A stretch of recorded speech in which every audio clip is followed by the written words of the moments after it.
கற்றல் இனிது. இலக்கியங்களை கற்றல் எந்நாளும் இனிது. எந்த ஒரு நூலையும் நான் முழுமையாக கற்றிருக்கின்றேன் என்று சொல்லி ஒதுக்கி வைத்துவிட முடியாது. கற்கும் தோறும் புது புது பொருள் தருகின்ற அற்புதமான இலக்கியங்கள் நம் தமிழ் இலக்கியங்கள். அதனால் மீண்டும் மீண்டும் கற்கின்ற வாய்ப்பு ஏற்பட்டால் அதை மிகப்பெரிய பேராக கருதி, அதிர்ஷ்டமாக கருதி கொண்டாட வேண்டும். ஆண்டுகள் சில கழித்து கற்கின்ற பொழுது இன்னும் பெரிய புரிதலும் தெளிவும் புதிய கருத்துக்களும் தோன்றும். என்றும் மனதில் நிழலாடுகின்ற ஒரு இலக்கிய காட்சி, அது சார்ந்த பாடல், அதை பகிர்கின்றேன். சங்க இலக்கியத்தில் கலித்தொகையில் பாலைக்கலியில் அமைந்திருக்கக்கூடிய பாடல்.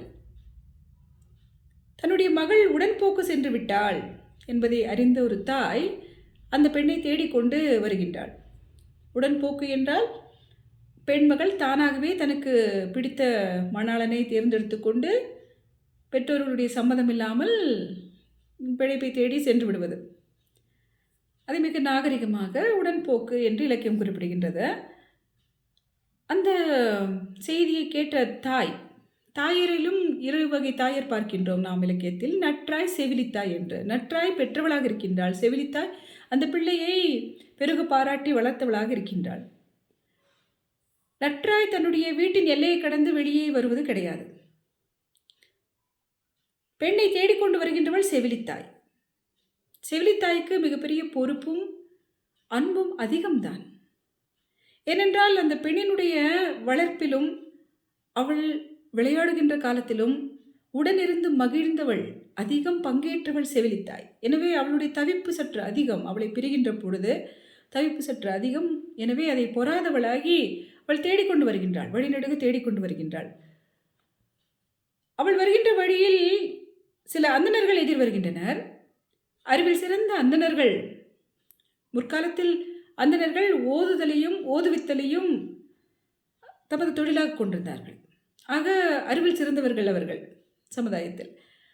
அவர்களை கண்டவுடன் அவள் கேட்கின்றாள், நீங்கள் வந்த பாதையில் இளையவள் ஒருத்தி ஒரு காட்டிலங்காளையுடன் செல்வதை பார்த்தீர்களா என்று கேட்கின்றாள். அவர்கள் ஆமாம் அம்மா பார்த்தோம். அவர்கள் உண்மை சொல்வார்கள். கற்றவர்கள் உண்மை பேச வேண்டும், கபடம் கூடாது. அவர்கள் கூறுகிறார்கள், ஆமாம் அம்மா பார்த்தோம், இளம்பெண் ஒருத்தி கட்டிலங்காளையுடன் செல்வதை பார்த்தோம். உங்களை பார்த்தால் அந்த பெண்ணினுடைய தாயார் போல தோன்றுகிறீர்கள். உங்களுடைய தவிப்பு அதை காட்டி கொடுக்கின்றது. நீங்கள் ஏன் இவ்வளவு கலங்கி இருக்கிறீர்கள்? கலங்குவதற்கு இதில் என்ன இருக்கின்றது? அவள் அறத்தின் வழியில் சென்றிருக்கின்றாள். அறம் எனப்பட்டது யாது?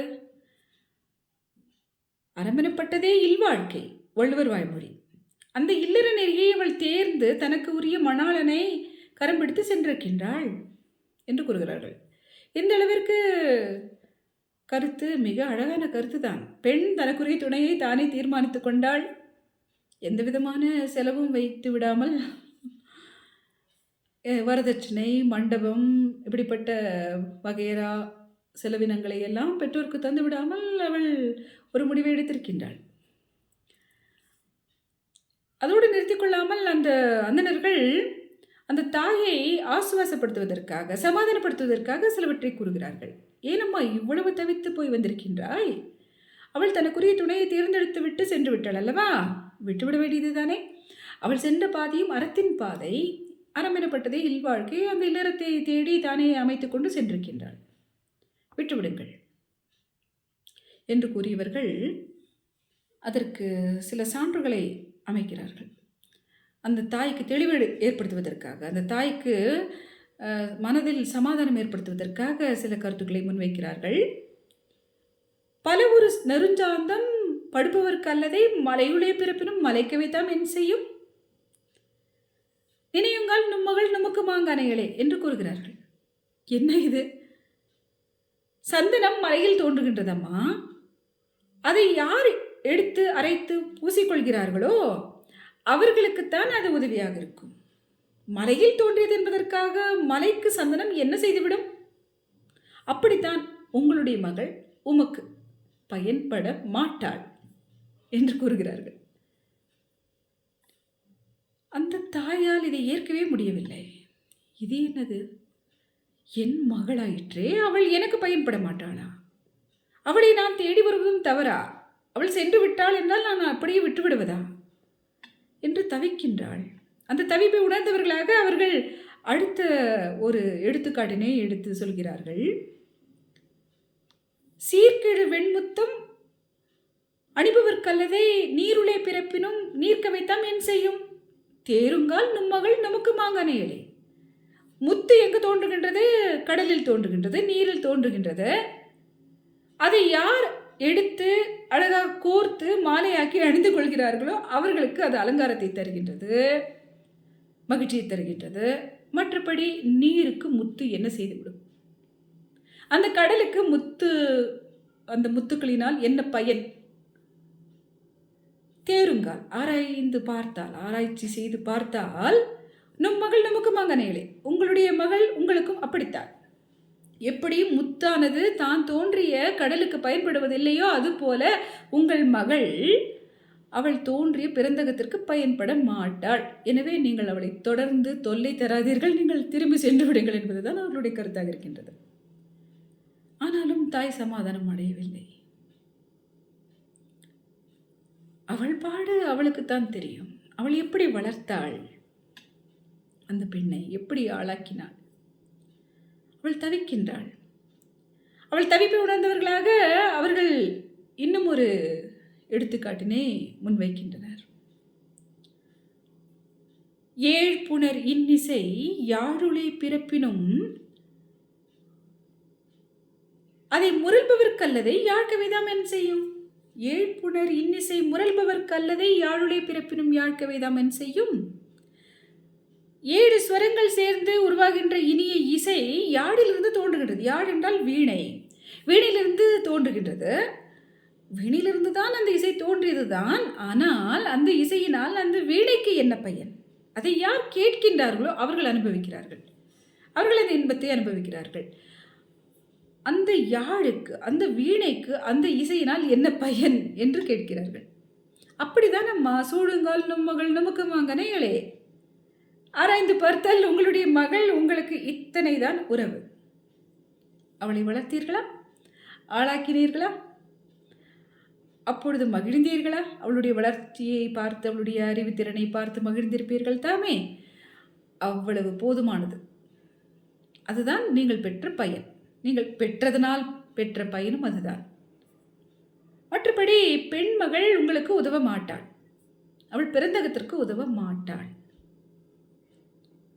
இத்தகைய கருத்துக்கள் வலுப்பெற்று தான் பெண்மகளினுடைய பிறப்பினை சமுதாயம் கொண்டாட மறுத்தது. அவள் பிறந்தகத்திற்கு உதவ மாட்டாள், பிறந்தகத்திற்கு உதவ மாட்டாள் என்று சொல்லப்பட்டு அதே சூழ்நிலைகள் ஏற்பட்டு பெண்மகள் பிறப்பதை எந்த வீட்டினரும் கொண்டாட தயாராக இருந்ததில்லை. ஆனால் காலம் அனைத்தையும் மாற்றும் ஆற்றல் பெற்றது. நீங்கள் சிந்தித்து பாருங்கள். இந்த பாடல் மிக அழகான பாடல். இங்கு காட்டப்பட்டுள்ள உதாரணங்கள் மிக சிறந்தன. ஆனால் அந்த உதாரணங்களை எடுத்துக்கொண்டு சிந்தித்தோமேயானால், மலையில் தோன்றுகின்ற சந்தனம், கடலில் தோன்றுகின்ற முத்து, யாழில் தோன்றுகின்ற இசை, இவையெல்லாம் என்ன? இவையெல்லாம் நுகர்வு பொருட்கள். இவையெல்லாம் நுகர்வதற்குரிய, மானுடர் நுகர்வதற்குரிய பொருட்கள். ஆனால் பெண் மானுடரில் சரிபாதி. அறிவும் உணர்வும் நிரம்ப பெற்ற இறைவனின் படைப்பு. ஆணுக்கு நிகராக படைக்க பெற்ற, அவள் இல்லை என்றால் வாழ்வே இல்லை எனும்படி மிகவும் மதிப்புடன் அறிவுடன் படைக்க பெற்ற அற்புதமான படைப்பு பெண். அவளை நுகர்வு பொருட்களோடு ஒப்பிட்டு அவை எப்படி தோன்றிய இடத்திற்கு பயன்படாவோ அதுபோல பெண் தான் தோன்றிய இடத்திற்கு பயன்பட மாட்டாள் என்று கூறுவதை நாம் எப்படி ஏற்றுக்கொள்ள முடியும்? எவ்வளவு சிறந்த இலக்கியமாக இருந்துவிட்டு போகட்டும், அதை நாம் எப்படி ஏற்றுக்கொள்வது? குறுந்தொகையில் இருக்கக்கூடிய ஒரு வர்ணனையும் எனக்கு நினைவுக்கு வருகின்றது. அந்த மலைநாடன் தான் மனதில் கொண்டிருக்கக்கூடிய காதலியின் நாட்டை பார்க்கின்றான். அந்த மலையை அவன் வர்ணிக்கின்றான். மால் வரை இடி தரும் தூவில் அருவி என்று அந்த மலையை வர்ணிக்கின்றான். தன்னுடைய தோழனிடம் பாணனிடம் அவன் எடுத்து சொல்கின்றான். அந்த மலை எவ்வளவு அழகானது! மால் வரை, மால் என்றால் அழகு, அழகான மலை. அதில் இடி தரும் தூவல் அருவி, அங்கு ஓயாமல் வெள்ளருவி, தூய்மையான வெள்ளருவி இடிந்து கொண்டிருக்கும், கொட்டி கொண்டிருக்கும் என்று கூறுகின்றான். அது வளத்தையும் குறிக்கின்றது, அழகையும் குறிக்கின்றது. அதில் ஒரு குறிப்பு இருக்கின்றது. மலை மட்டும் அழகல்ல, அம்மலையில் தோன்றிய மகளும் அழகுதான் என்றபடியாக அந்த குறிப்பு நீள்கிறது. ஆக பெண் அழகின் பொருட்டே பாராட்டு பெற்றிருக்கின்றாள். அதே பாடலில் குறுந்தொகை 95 அதே பாடலில் அடுத்த வரிகளில் அவன் அதை நிரூபணம் செய்கின்றான். நீரோரன்ன சாயல், அவள் எப்படிப்பட்டவள் தெரியுமா? அந்த மலை இவ்வளவு அழகானது, அவள் எப்படிப்பட்டவள் தெரியுமா? அவளுடைய சாயல், அவளுடைய தன்மை நீர் போன்றது என்று அவனை இணைத்து விட்டான். தூவெள் அருவி என்று சொன்னானா, அப்படியே இதையும் இணைத்து விட்டான். அவளுடைய சாயலும் நீரை போன்றதுதான். ஏன் நீரை போன்றது? நீர் தனக்கென தன்மை இல்லாதது, தனக்கென சுவை இல்லாதது, தனக்கென நிறமில்லாதது, சார்ந்ததன் வண்ணமாகக்கூடியது. அவள் எனக்கானவள், என்னை சார்ந்து வாழ தலைப்படுபவள் என்பது அதனுடைய கருத்தாக இருக்கின்றது. ஆக பெண் தனக்கென தனித்தன்மை இல்லாதவள் என்பதையே அவன் நீரோர் அன்ன சாயல் என்று கூறுகின்றான். அழகு பார்க்கப்படுகின்றது, அழகு பாராட்டப்படுகின்றது. அடுத்து அவள் தனக்கென்ற எந்த ஒரு தனித்தன்மையும் இல்லாதவள் என்பது பாராட்டப்படுகின்றது. தனித்தன்மை அற்று இருப்பது பாராட்டிற்குரிய விஷயமா? ஆக இலக்கியங்கள் என்ன செய்திருக்கின்றன? பெரும்பான்மையும் இலக்கியங்கள் பெண்ணை ஒரு நுகர்வு பொருளாகவே பார்த்து வந்திருக்கின்றன. அவளுடைய அழகு அதீதமாக பாராட்டுவது, அவளுடைய தன்முனை பின்மையை, அவள் தன்னை முன்னிறுத்த மாட்டாள் என்பதை, அவள் தனக்கென எந்த தீர்மானமும் வைத்திருக்க மாட்டாள் என்பதை பாராட்டி முடிவது. அப்பொழுதுதானே அடுத்தடுத்து தலைமுறை அதை தொடரும். அந்த அடிமைத்தனத்தை வலுப்படுத்த முடியும். அப்படி ஒரு சூழ்ச்சி இலக்கியங்களோடு இருக்கின்றன. எனவே நாம் இலக்கியங்களை அணுகுகின்ற பொழுது மிகுந்த தெளிவுடன் அணுக வேண்டும். அவை வர்ணனையில், வார்த்தைகளில், வார்த்தை ஜாலங்களில் மிக அழகானவையாக இருந்து விடலாம். அதில் மயக்கம் கொண்டு அப்படியே ஏற்றுக்கொள்ளக்கூடாது. அவற்றில் ஒவ்வாத கருத்துக்கள் என்ன இருக்கின்றன என்று பார்க்க வேண்டும். அவை தருகின்ற சிந்தனைகள் இந்த காலத்திற்கு ஏற்றவையா, மானுடருக்கு ஏற்றம் தருபவையா என்று ஆராய வேண்டும். அப்படி முரண்படுகின்ற இலக்கியங்களை, அது காலத்தின் கோளாறு என்பதை தெளிவாக விளக்கி அந்த காலச்சூழலை காட்டுகின்ற இலக்கியங்கள் கால கண்ணாடிகள் தாமே. அந்த காலச்சூழலை காட்டுகின்றது. இன்று காலம் மாறியிருக்கின்றது என்கின்ற தெளிவுடன் தான் கற்பிக்க வேண்டும். இன்று காலம் மாறியிருக்கின்றது. காலம் அனைத்தையும் மாற்ற வல்லது. பெண்மகளிடம் கல்வி வந்து சேர்ந்திருக்கின்றது.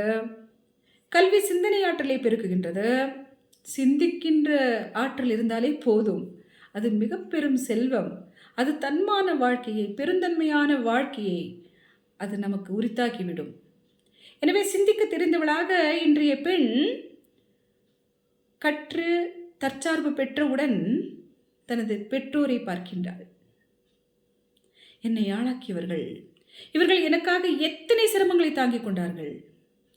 என்னை இப்படி தற்சார்பு நிரம்பிய ஒரு புதுமை பெண்ணாக உருவாக்குவதற்கு இவர்கள் பட்ட சிரமங்கள் எத்தனை எத்தனை, செய்த தியாகங்கள் எத்தனை எத்தனை என்று அவள் தனது பெற்றோரை பார்க்கின்றாள். நன்றியுடன் நடந்து கொள்கின்றாள். அவள் தனது பெற்றோர்களுடைய சிரமங்களை குறைக்கின்றாள். பொருளாதார அடிப்படையில் அவர்களுக்கு சில உதவிகளை செய்கின்றாள். உதவி என்று சொல்ல வேண்டியது இல்லை, அவளுடைய கடமை தானே. அவள் தனது கடமையை அழகாக நிறைவேற்றுகின்றாள். அவர்களுக்கு உறுதுணையாக இருக்கின்றாள், ஆதரவாக இருக்கின்றாள். இது மிகப்பெரிய கொண்டாட்டத்திற்குரிய மாற்றம். இதில் குறைபடுவதற்கு ஒன்றுமில்லை. பெண் தன்னை உணர்ந்து கொண்டாள். பெண் முழுமையாக தனது வாழ்வை வாழ கற்றுக்கொண்டாள். நன்றி உடைமையை நாம் பாராட்டுவோம் தானே? அந்த நன்றி செலுத்துவதற்கான வாய்ப்பு பெண்ணுக்கு இப்பொழுது வாய்த்திருக்கின்றது. அவள் தெளிந்த சிந்தனை உடையவளாகி தன்னை உருவாக்கியவர்களை, தன்னை வளர்த்து ஆளாக்கியவர்களை கொண்டாடுகின்றாள், பாதுகாக்கின்றாள். மிகப்பெரிய சமுதாய மாற்றம் கல்வியினால் சாத்தியமாக இருக்கின்றது. இன்றைய சூழலுக்கு முரண்படுகின்ற இலக்கியங்களை நாம் தொடர்ந்து கற்போம். அவற்றை அலசி ஆராய்வோம். அவற்றில் வேண்டிய மாற்றங்களை நாம் இளையோருக்கு தெளிவாக கற்பிப்போம். சிந்தனை மாற்றத்தை அவற்றில் புகுத்தி கற்பிப்போம். இப்படி நமது சிந்தனையை புதிதாக வடிவமைக்கின்ற சீர்மிகு இலக்கியங்களை நாம் தொடர்ந்து கற்போம்.